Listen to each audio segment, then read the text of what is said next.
work here at the Manchester Public Access Television Station. Welcome back. Today is Wednesday, and I am recording my show here in the studio. So, that's messing back there. I will be talking to the cameras over there. Thank you to everyone who joins me here. If you think I have something worthy of saying, please go to my YouTube channel and subscribe and share my content. Thanks so much. See you guys on the flip side. Coming to you live from the heart of the free state of New Hampshire, this is The Independence with Carla Gericke.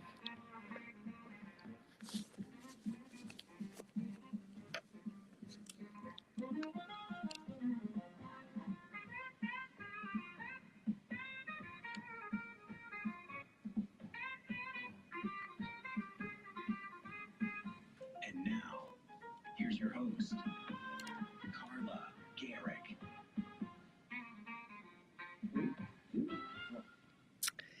Hi, guys, and welcome back to The Independence. Today, of course, is Wednesday, and thank you so much for joining me. Many of you are watching this, of course, on YouTube, Facebook, and X streaming live, but also streaming into your homes right here in Manchester with our public access television station. So thank you for joining me again. What is coming up in today's show? Well, first of all, New Hampshire is number one for another thing, and I will tell you for what in a little bit. The housing crunch looks like it is taking a dive, so we will talk about that briefly. I, of course, need to remind you, you have to, please go get your Porcupine Day tickets for the 10th annual Porcupine Day coming up next Tuesday, so in less than a week, over at Bedford's Murphy's. I'll be honest, I just bought my tickets this morning myself, so I get it. But really, guys, if everyone could get out there and make that happen, that will just help a little bit with the planning. So appreciate that. Go to fsp.org and look for Porcupine Day or Pork Day X. The X, of course, being for the 10th annual event. The main thrust of today's show is going to be to make suggestions for a solution to the lack of due process is probably the nicest way I can talk about what's happening out there in Minnesota. But since I went to the State House on Friday to testify on HB 1441 here in New Hampshire, which of course would put together a study committee to study the question of whether New Hampshire could peacefully secede from the Union, my suggestion for Minnesota is likewise. Maybe it's just time for a national divorce.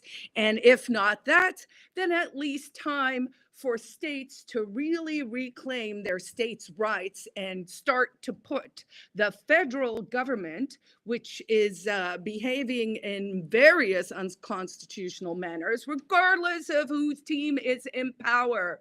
There are armed forces on the streets of America executing American citizens, not the boogeyman immigrants, American citizens on camera. And you all are just sitting around and yeah. You should be worried about the growth of the federal government and the growth of what we are ushering in here while you are being distracted and manipulated by algorithms. So I'm going to start with this quote, which is from George Orwell. And I have seen so many influencers out there, from Tim Pool through to JP Sears to, everyone's got a take, and most of them are really bad because of this dysregulation with immigrants being the boogeyman, and I'll get into that in a second. But here is the quote from George Orwell in 1984. It was all right. Everything was all right. The struggle was finished. He had won victory over himself. He loved Big Brother. Yeah, and I'm looking at all of you. You know who you are. So can we do better? Libertarians are supposed to be the people who are principled in situations, and we should be calling this out.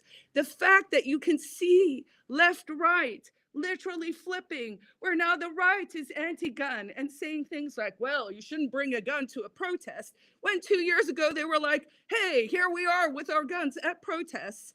And the whole flip around, here is the point. There is a standing army on the streets of America shooting and killing American citizens on camera, and we should all be outraged about that.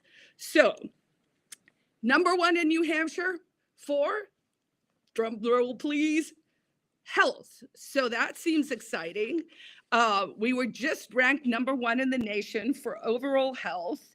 And this is according to America's health rankings. Our state leads the country with the lowest food insecurity, the lowest homicide rates. I mean, I find it comical sometimes when I'm talking to people with my day job with real estate, when I have to explain to people there really isn't bad areas in New Hampshire.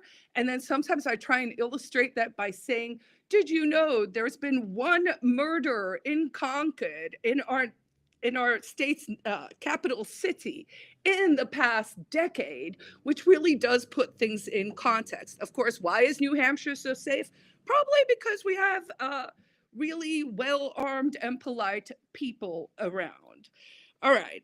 We are also the highest in high school completion rate in the nation and the top performers in exercise and fruit and vegetable consumption.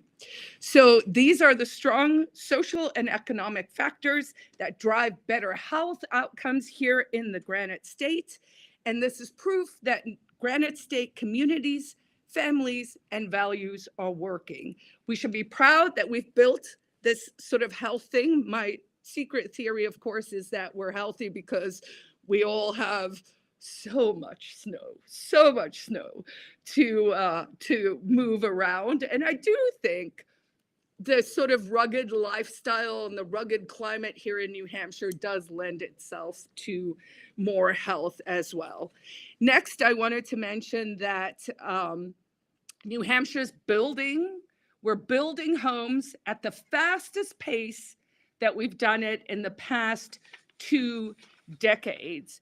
And there was an article that came out today or yesterday, January 27th, from Michael Graham, where he talks about, and this is at NH Journal, at nhjournal.com, report shows New Hampshire building homes at fastest pace in nearly 2 decades.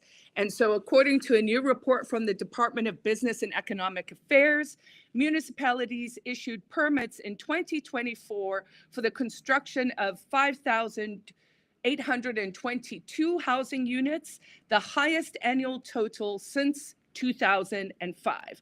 Now, that number is really just 6,000. So we'll round it up to 6,000. So 6,000 new permits, 6,000 new homes. Assuming all permitted units were completed in 2025, then the Granite State has now added 25,000, let's round it up, 26,000 housing units since 2020. So perhaps now we can fit in all the Free Staters that I hope are going to move here to New Hampshire. Why?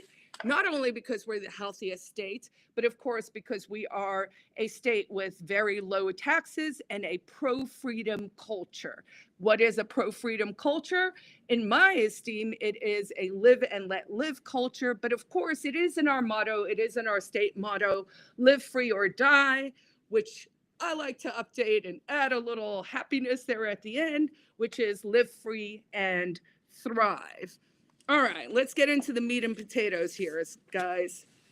So the first thing I want to knock on or talk about here a little bit is the HB 1441. So on Friday afternoon, I went up to the new building or the building they're renting, which I actually kind of like, right? The rooms are a little bigger. I think there's aircon, there's a little more space for the hearings. So how it works in New Hampshire, of course, is we submit all the bills. Every bill gets a hearing, depending where you are on the calendar. Sometimes sort of indicates if leadership supports it or what. So I would say if you're going up there on a Friday afternoon after lunch, your bill is probably not super popular. And I get it. But this bill would establish a study committee to explore the peaceful separation of New Hampshire from the Union. This is something I have believed in since I moved to New Hampshire. And my reason, as I said on Dr. Phil Primetime, is fundamentally the federal government is corrupt, immoral, and bankrupt.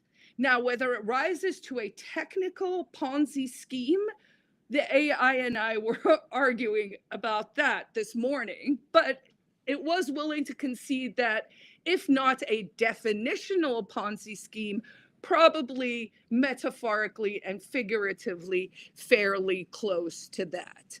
Now, I was surprised when I testified in front of the Veterans Committee. So that's already stacked as well, right? Now you're bringing an emotional component to the whole thing. And the chairman actually did, for several of the people who testified, there were 4 or 5 people who testified in favor of the bill, in favor of starting to study the question. This is not a question of secession. This is a question of, hey, if we were to do this thing, what would it look like? So as I said in my testimony, as my grandmother said, my Oma said when I was growing up, proper preparation prevents poor performance. And we should be analyzing the best path forward for Granite Staters and citizens of New Hampshire, because, in case you didn't notice, the world's kind of wild and wacky out there. And whether you agree with George Orwell, whether you agree with me, whether you agree with George Carlin, whether you think we're heading into 1984, whether you think we're already in it, I can assure you, I don't see things getting better on the federal level. And you know, when I was doing my show prep this morning, I went down a little side quest rabbit hole that had to do with, hey, how many agencies in America have their own court system? Which, you know, I'm a recovering lawyer, don't hold it against me, was actually kind of interesting, because for a while now I've been saying one of the problems is we keep writing more and more laws, we have more and more regulations, and we haven't really scaled up or sized up the judicial system, right? Which means, of course, one, if you're encouraged to take a plea on the criminal side, your civil cases now take forever. I have, in my lifetime in America, watched it go from a functioning legal system to, you know, a banana republic kind of system where it takes you years. It takes like 9 months now just to get a basic order out of the courts, and that's here in New Hampshire.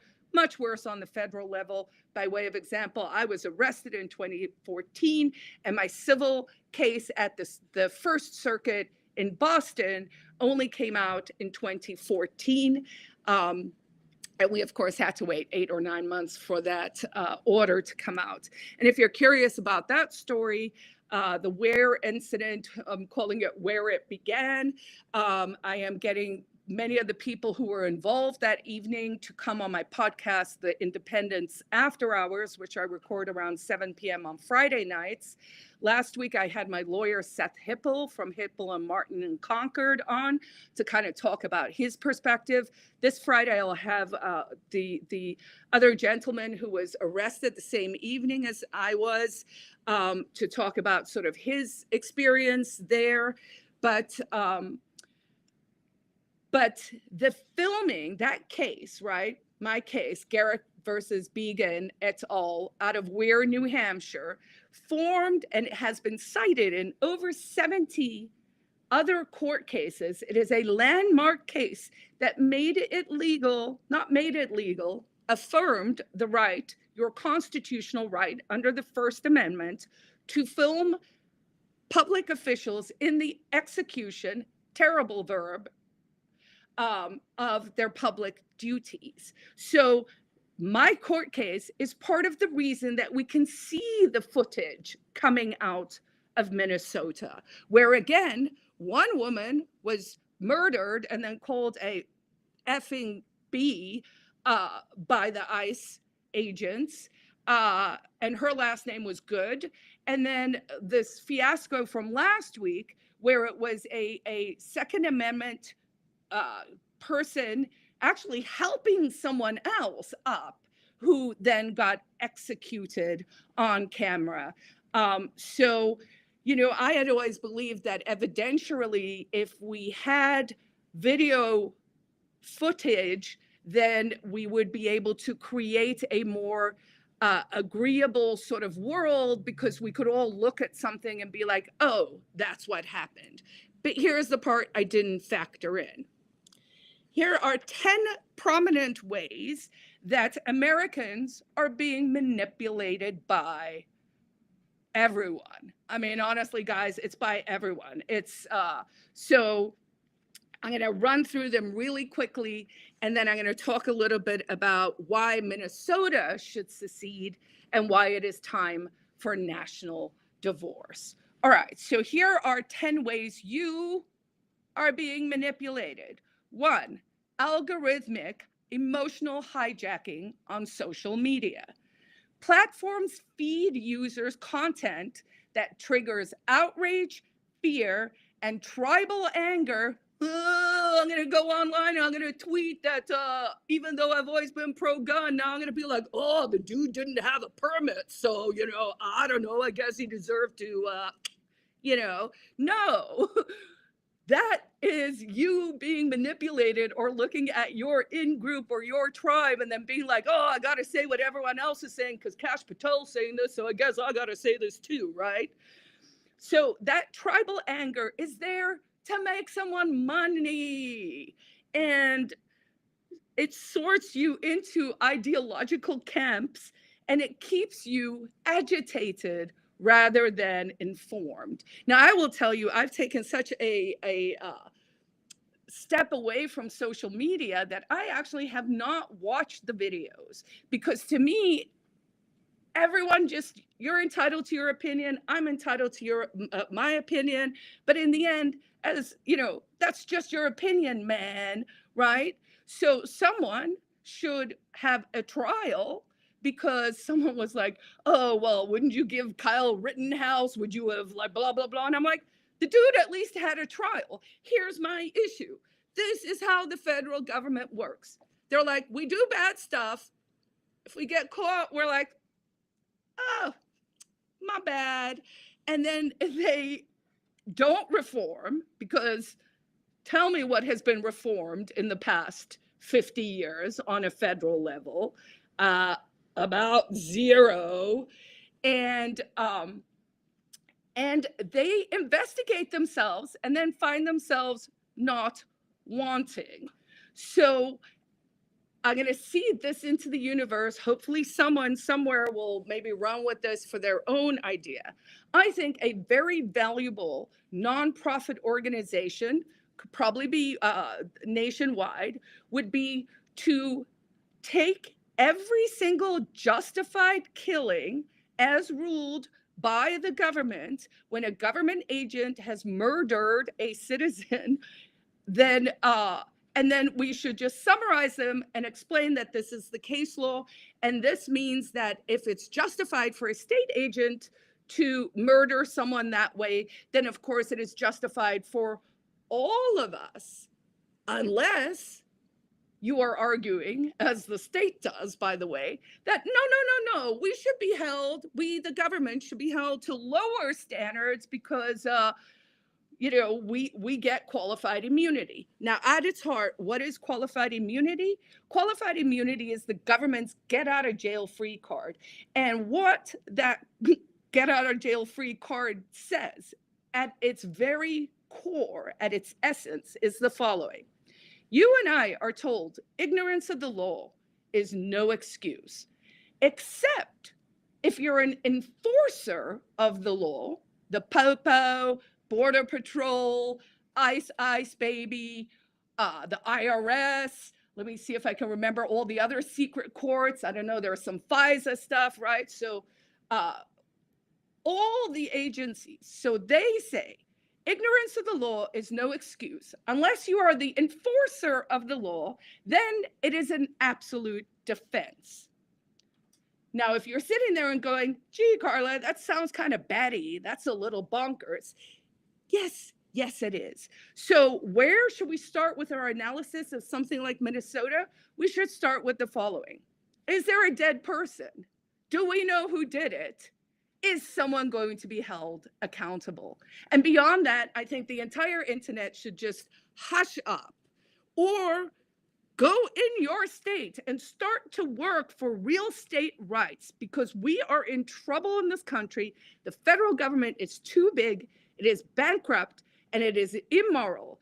And politics as a machine has now become so entrenched, and they have literally ensnared your attention and your consciousness. And people are just being whipped around in this bizarre and crazy fashion. I actually, although I don't think I'm going to have time to get into this properly, but, ICE was established in 2003 as part of the DHS, and it was in response to 9/11, and it was the vibe of the terrorists are coming, right? And all you really need to know is whenever someone's talking about the deep state, these are the departments that you should be worried about. So algorithmic emotional hijacking on social media. 2, coordinated influencers and paid narrative campaigns. And this veers from left to right, and you got to watch who you are listening to. 3, illusions of political choice. So this is the bipartisan elite capture. So both parties are heavily influenced by the same donors. They're playing the same game. It's a shell game, and you don't know where the P is. Well, you're probably the P. So they offer these superficial differences while they support the same policies on things like surveillance, on how our money works, on why our money is being diluted, on spending and corporate priorities. This is how we end up with, I don't know, plastic in everyone. All right. 4, there's disinformation and deep fake amplification. We're going to be at a stage where you're not going to be able to know or understand or believe anything with your own eyes, which means what? You need to actually get back into real life, into real communities with real humans. I know we're not real humans here right now, but get out, go meet people, take someone for dinner, go take a walk, and get away from these screens. All right. There's government and NGO disinformation countermeasures as narrative control. So agencies and partnered organizations flag, suppress, and promote content under the guise of fighting misinformation. If you went through COVID, you know this for a fact. Are often targeting dissenting views like mine. Please subscribe to my YouTube channel, and basically suppress any voices of dissent. 6, there is fear-based perpetual crisis framing. This is where you're just constantly alarmed. You're kind of like, you don't know why, but you just keep scrolling. That's why. Put your screen down. All right. 7, controlled opposition and outrage merchants. Figures who appear to challenge the system are often amplified or funded to channel energy to safe, non-disruptive directions, keeping people engaged in endless debate without threatening real power structures. Now, if you like to get your jollies on the internet, just arguing about who's right about stuff, you might want to wonder if you're one of them. All right, 8, 9, and 10. 8, narrowed Overton window and identity capture. So what is this? This means like you're only allowed to have this much of an opinion. Carla, you're not allowed to have an opinion on secession because that is outside the Overton window. I know it is. I did it on purpose because you know why? It means everything has to move that way. So everyone always says that's just too far. And I say, it's too far now, but maybe in 20 years, I'm going to look like a genius. All right, 9, economic and scarcity manipulation. This is like the #1 argument with the immigrants. It is literally xenophobia. It is the easiest way to manipulate you, to hijack your emotions, and to make you angry about things. is when people tell you your jobs or your benefits are being taken by someone else, while forgetting that the government runs a monetary Ponzi scheme, which means none of our Social Security is going to be there, guys. 10, overconfidence in personal immunity. Yeah, I'm looking right at you. What does this mean? It means you think you're too smart to be manipulated. But for everyone who thinks that, I suggest go do a little deep dive on the whole arc of immigration propaganda in this country from 94 to now. And what you will learn is they've literally flipped the terms. Democrats used to stand for closed borders and deporting people. In fact, actually, under Obama, deported the most people. That was a Clinton-started platform. And basically, it's a shell game where they are using your emotions to make you look at these tiny slivers of things while what? While we are building a standing army that many of you are cheering on. Now, I believe we can do better. How can we do better? Let's divide into smaller places, smaller groups. People can get together according to their values. The Minnesotans, if they want big welfare government, they could go run those programs, see how that works out for them. Here in New Hampshire, we're more low taxes, pro-freedom kind of values and culture. We could have a different thing here. Of course, that was the original thinking of the founders, right? Was that we would be laboratories of experiments, or will be experiments, and then we could figure out between the states which ones had the best ideas, and then kind of use that across the nation. But then what happened? FDR, the federal government got too big. War. We go off the gold standard. Now they can just print money. And now we are in this situation where our federal debt is now over 38 trillion. I think it's $38.4 trillion.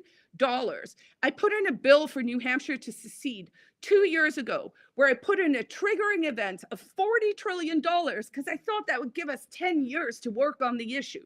So we're almost there, and we're 2 years from that. So my point is, the problems are accelerating, and we need to start to think about real solutions. Now, the real solution I truly believe in is a national divorce. Why? Because sometimes mommy and daddy don't like each other anymore. And the best thing you can do is to stop saying, man, I think we can make this work, and to realize you have irreconcilable differences, and then to figure out a way to make it a peaceful divorce. So sadly, I don't have time for all the rest of the show prep, but I clearly had some things to say today. Join me on Friday night live on YouTube, The Independence After Hours, where we will be talking about my landmark First Circuit First Amendment lawsuit, which made it legal to be able to document these government actions on the streets of America. And again, if you're watching on YouTube, please subscribe to my channel. If you like what I'm doing, please share my content. And you can always reach me at carla@carlagericke.com. Thanks, guys. I wish you peace, love, and understanding. All right. Clearly, I'm pissed. Thanks to everyone who watched. We will reconvene on Friday night. And I'm going to put some of this show prep on. You can find all my content on my website, carlagericke.com. And if you like this, please share it wherever you're watching it. I appreciate the help. Thanks, guys. I wish you peace, love, and understanding.